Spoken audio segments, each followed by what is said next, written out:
The NBA's Most Valuable Player award has been handed out every year since 1956. In all that time, we've never seen co-MVPs, but if there was ever a season that called for it, this might be the one. The MVP race this season has been one of the most interesting in NBA history. On one hand, Nikola Jokic is assembling what might be the greatest individual season the league has ever seen. On the other hand, Shai Gilgeous-Alexander is leading a historic team while playing at an equally elite level on both ends of the floor. And with the voting deadline approaching, one question remains: how do you possibly choose? Is it time for the NBA to do something it's never done before? Let's break this race down from every angle and settle whether Jokic or SGA deserves the MVP, or whether it's time to call for the first ever co-MVPs in NBA history. Every MVP case starts with one simple question: where would this team be without this player? For Shai Gilgeous-Alexander, the answer is clear. He is the driving force behind what may be the greatest regular season team we've ever seen. At the time of this video, SGA is averaging 32.8 points per game, 6.4 assists per game this season, all while shooting an extremely efficient 63% true shooting. The combination of scoring efficiency and defense is unprecedented for a guard in the modern era. The Thunder are currently sitting 64-12, leading the Western Conference by 14.5 games. Think about that. The youngest team in the league has essentially locked up the number one seed with weeks to go. That doesn't happen without Shai leading the charge. What makes his case even stronger is how the Thunder perform without him. When Shai is on the floor, Oklahoma City has a net rating of plus 9.8. When he's off the floor, that drops to plus 4.2. The Thunder are still solid without him, but they go from historically dominant to just slightly above average. Some might argue that this just means his team is really good, but that hasn't stopped other MVPs in the past. When Steph Curry won his unanimous MVP in 2016, the Warriors were still a great team without him. But that didn't take away from the fact that he was a clear engine that made them go. SGA is that guy for Oklahoma City Thunder in the same way. And let's not overlook his two-way impact. Not only is he one of the league's top scorers, but he's also leading the NBA in steals per game at the time of this recording and playing elite defense on the perimeter. But with all that being said, how can we ignore what Jokic is doing as well?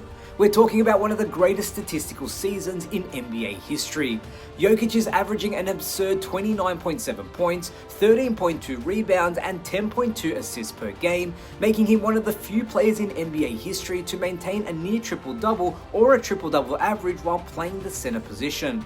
On top of that, he's also averaging 1.5 steals per game and is one of the best disruptors with his hands in the entire league.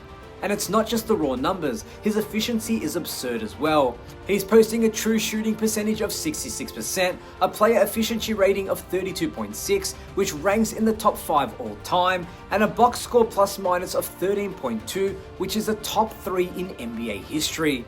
To put it simply, we're talking about a center who ranks top 3 in points, rebounds, assists, and steals. That has never happened before in NBA history.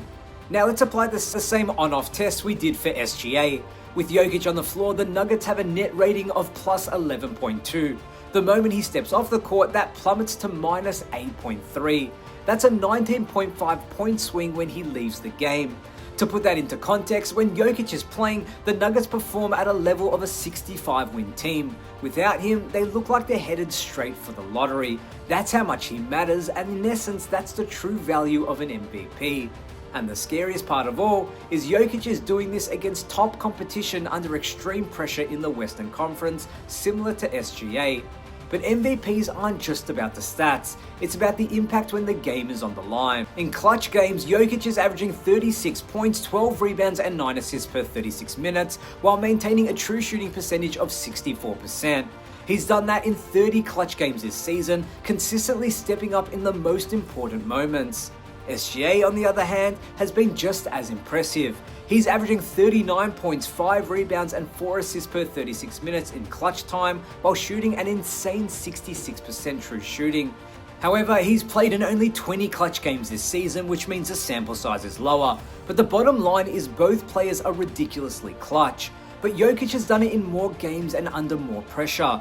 Unlike SGA, Jokic's team actually struggles without him significantly. Denver is constantly playing tight games because they don't have the same supporting cast. SGA's Thunder, however, they're blowing teams out. So for context, while SGA is more efficient in clutch moments, Jokic has had to operate under far more pressure. But this is where the debate gets historical. Back in 1962, Wilt Chamberlain averaged 50 points and 25 rebounds per game. Oscar Robertson averaged a triple-double for the first time, but neither won MVP. Instead, it went to Bill Russell because he was the best player on the best team. Does that sound familiar? SGA has the best team, Jokic has the best numbers. If we follow the Russell precedent, the MVP is SGA's to lose. But if we value historic greatness, Jokic is the clear winner. So, what do we actually do?